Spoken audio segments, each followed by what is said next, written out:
of soil was lost. 42. Everglades National Park. President Harry Truman dedicating Everglades National Park on December 6, 1947. The idea of a national park for the Everglades was pitched in 1928, when a Miami land developer named Ernest F. Coe established the Everglades Tropical National Park Association. It had enough support to be declared a national park by Congress in 1934. It took another 13 years to be dedicated on December 6, 1947. 129. 1 month before the dedication of the park, a former editor from the Miami Herald and freelance writer named Marjorie Stoneman Douglas released her first book titled The Everglades, River of Grass.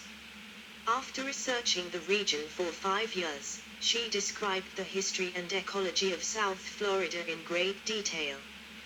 She characterized the Everglades as a river instead of a stagnant swamp. 130. The last chapter was titled The 11th Hour and warned that the Everglades were dying, although it could be rivers. 131. Central and Southern Florida Flood Control Project. The same year the park was dedicated, 2 hurricanes and the wet season caused 100 inches, 250 centimeters, to fall on South Florida. Although there were no human casualties, agricultural interests lost approximately $59 million, equivalent to $726 million in 2022. 132. In 1948, Congress approved the Central and Southern Florida Project for Flood Control and Other Purposes, C&SF, which divided the Everglades into basins. In the northern Everglades were water conservation areas, WCAs, and the Everglades Agricultural Area, EAA, bordering to the south of Lake Okeechobee. In the southern Everglades was Everglades National Park. Levees and pumping stations bordered each WCA, and released water in drier times or removed it and pumped it to the ocean in times of flood. The WCAs took up approximately 37% of the original Everglades. 133. The C&SF constructed over 1,000 miles, 1,600 kilometers, of canals, and hundreds of pumping stations and levees within 3 decades. During the 1950s and 1960s, the Miami metropolitan area grew 4 times as fast as the rest of the nation. Between 1940 and 1965, 6 million people moved to South Florida, 1,000 people moved to Miami every week. 134. Developed areas between the mid-1950s and the late 1960s quadrupled. Much of the water reclaimed from the Everglades was sent to newly developed areas. 135. Everglades Agricultural Area. The C&SF established 470,000 acres, 1,900 square kilometers, for the Everglades Agricultural Area. 27% of the Everglades prior to development. 136. In the late 1920s, agricultural experiments indicated that adding large amounts of manganese sulfate to Everglades muck produced a profitable harvest for vegetables. 137. The primary cash crop in the EAA is sugarcane, though sod, beans, lettuce, celery, and rice are also grown. Fields in the EAA are typically 40 acres, 160,000 square meters, bordered by canals on 2 sides, that are connected to larger canals where water is pumped in or out. A 2003 U.S. Geological Survey photo showing the border between Water Conservation Area 3, bottom, with water, and Everglades National Park, dry, top, depending on the needs of the crops. 138. The fertilizers used on vegetables along with high concentrations of nitrogen and phosphorus that are the byproduct of decayed soil necessary for sugarcane production, were pumped into WCAs south of the EAA. The introduction of large amounts of these chemicals provided opportunities for exotic plants to take hold in the Everglades. 139.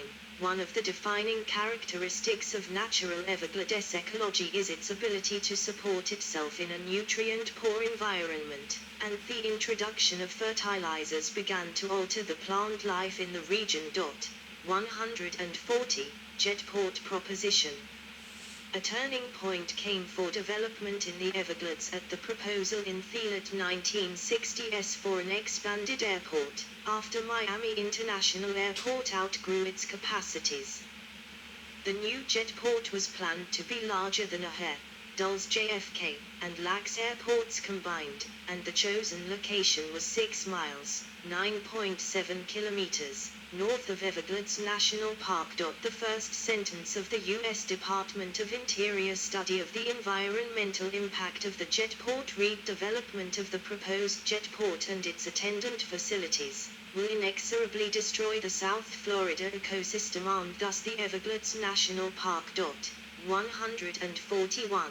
When studies indicated the proposed jetport would create 4 million used gallons, 15 million L, of raw sewage a day and 10,000 short tons, 9,100 t, of jet engine pollutants a year, the project met staunch opposition. The New York Times called it a blueprint for disaster. 142, and Wisconsin Senator Gaylord Nelson wrote to President Richard Nixon voicing his opposition: "It is a test of whether or not we are really committed in this country to protecting our environment." 143. Governor Claude Kirk withdrew his support for the project, and Marjorie Stoneman Douglas was persuaded at 79 years old to go on tour to give hundreds of speeches against it. Nixon instead proposed Big Cypress National Preserve, announcing it in the special message to the Congress outlining the 1972 Environmental Program. 144. Although construction of only one runway was completed, the remains of the Everglades jetport was later opened as the Dade Collier Training and Transition Airport and is sometimes used as an aviation training facility. Restoration. The International Union for Conservation of Nature, IUCN, World Heritage Outlook cited the Everglades National Park 2020 Conservation Outlook as critical.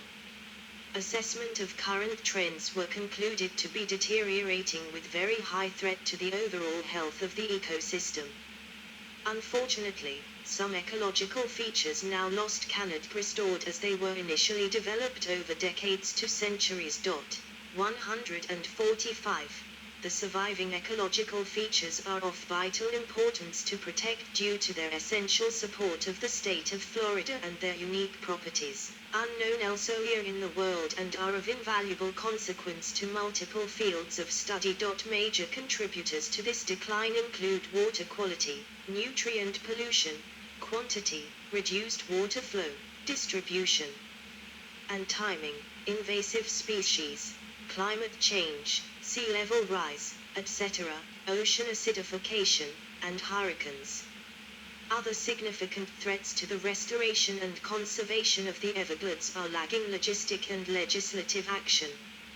Restoration projects in other areas of Florida, i.e. Tammany Trail next steps, water storage and treatment south of Lake Okeechobee, etc., as well as decompartmentalization of the varying jurisdictions and regional water quality /quantity measures which are upstream of the ecosystem, have not received adequate attention, but are essential to prevent further loss. 145. While some Everglades restoration projects have been completed, critical plans remain incomplete. Further, preserve components of current plans overestimated the hydrologic and ecologic benefits of these plans, and restoration projects to be complete by 2027 that address these benefit setbacks lack timely funding. 145. Recent changes in internal site policies have been lauded as showing promising improvement, including improved consistency in the management of park visitor activities, efforts to deal with invasive species, improving prescribed fire activities, and increasing financing opportunities for internal park projects. However, although the site itself is increasing work to deal with salient issues, support at the local, state, and federal level have not been in proportion to the critical nature of conservation efforts. 145, Kissimmee River. The Central and Southern Florida Flood Control Project's final construction project was straightening the Kissimmee River, a meandering 90-mile, 140 kilometers, long river that was drained to make way for grazing land and agriculture. The C&SF started building the C-38 canal in 1962 and the effects were seen almost immediately. Waterfowl, wading birds and fish disappeared, prompting conservationists and sport fishers to demand the region be restored before the canal was finished in 1971. 146. In general, C&SF projects had been criticized for being temporary fixes that ignored future consequences, costing billions of dollars with no end in sight. 147. After Governor Bob Graham initiated the Save Our Everglades campaign in 1983, the first section of the canal was backfilled in 1986. Graham announced that by 2000 the Everglades would be restored as closely as possible to its pre-drainage state. 148. The Kissimmee River Restoration Project was approved by Congress in 1992. It is estimated that it will cost $578 million to convert only 22 miles, 35 kilometers, of the canal. The entire project was to be complete by 2011, 149, yet as of 2017, the project is more than halfway complete and the new completion date is 2020. 150. Water quality. Warnings are placed in Everglades National Park to dissuade people from eating fish due to high mercury content. This warning explicitly mentions base. Further problems with the environment arose when a vast algal bloom appeared in 1/5 of Lake Okeechobee in 1986. The same year cattails were discovered overtaking sawgrass marshes in Lokahashi National Wildlife Refuge. Scientists discovered that phosphorus, used as a fertilizer in the EA, was flushed into canal sound pumped back into the lake. 151. When the lake drained, the phosphorus entered water in the marshes, changing the nutrient levels. It kept periphyton from forming marl, one of two soils in the Everglades. The arrival of phosphorus allowed cattails to spread quickly. The cattails grew in dense mats too thick for birds or alligators to nest in. It also dissolved oxygen in the peat, promoted algae, and prohibited the growth of native invertebrates on the bottom of the food chain. 152. At the same time, mercury was found in local fish at such high levels that consumption warnings were posted for fishermen. A Florida panther was found dead with levels of mercury high enough to kill a human. 153. Scientists found that power plants and incinerators using fossil fuels were expelling mercury into the atmosphere, and it fell as rain or dust during droughts. The naturally occurring bacteria that reduce sulfur in the Everglades ecosystem were transforming the mercury into methylmercury, and it was bioaccumulating through the food chain. 153. Stricter emissions standards help lower mercury coming from power plants and incinerators, which in turn lowered mercury levels found in animals, though they continue to be a concern. 153. The Everglades Forever Act, introduced by Governor Lawton Chiles in 1994, was an attempt to legislate the lowering of phosphorus in Everglades waterways. The act put the South Florida Water Management District, SFWMD, and the Florida Department of Environmental Protection, DEP, in charge of testing and enforcing low phosphorus levels 10 parts per billion, ppb, down from 500 ppb in the 1980s. 154. The SFWMD built stormwater treatment areas, STAs, near sugarcane fields where water leaving the EAA flows into ponds lined with lime rock and layers of peat and calcareous periphyton. Testing has shown this method to be more effective than previously anticipated, bringing levels from 80 ppb to 10 ppb. 155. Invasive species. Climbing ferns overtake suppressed trees in the Everglades. The ferns act as fire ladders that can destroy trees that would otherwise survive fires. As a center for trade and travel between the U.S., the Caribbean, and South America, South Florida is especially vulnerable to invasive species, or species of plants and animals that adapt aggressively to conditions in the Everglades, allowing them to reproduce faster and grow larger than they would naturally in their native environments. Approximately 26% of all species of fish, reptiles, birds, and mammals in South Florida are exotic more than in any other part of the U.S., and the region hosts one of the highest numbers of exotic plant species in the world. 156. Controlling invasive species in 1,700,000 acres, 6,900 square kilometers, of infested land in South Florida costs authorities about $500 million a year. 157. The Everglades hosts 1,392 exotic plant species actively reproducing in the region, outnumbering the 1,301 species considered native to South Florida. 158. The Melaleuca tree, Melaleuca quinquenervia, takes water in greater amounts than other trees. Melaleucas grow taller and more densely in the Everglades than in their native Australia, making them unsuitable as nesting areas for birds with wide wingspans. 159. They also choke out native vegetation. More than $2 million has been spent on keeping them out of Everglades National Park. 160. Brazilian pepper, or Florida holly, Schinus terebenthifolius, has also wreaked havoc on the Everglades, exhibiting a tendency to spread rapidly and to crowd out native species of plants as well as to create inhospitable environments for native animals. It is especially difficult to eradicate and is readily propagated by birds, which eat its small red berries. 161. The Brazilian pepper problem is not exclusive to the Everglades, neither is the water hyacinth, Eichhornia crassipes, which is a widespread problem in Florida's waterways, a major threat to endemic species, and is difficult and costly to eradicate. The Old World climbing fern, Lygodium microphyllum, may be causing the most harm to restoration as it blankets areas thickly, making it impossible for animals to pass through.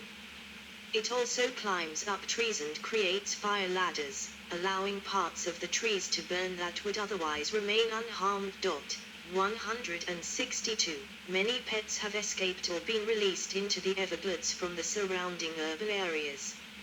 Some find the conditions quite favorable and have established self-sustaining populations, competing for food and space with native animals.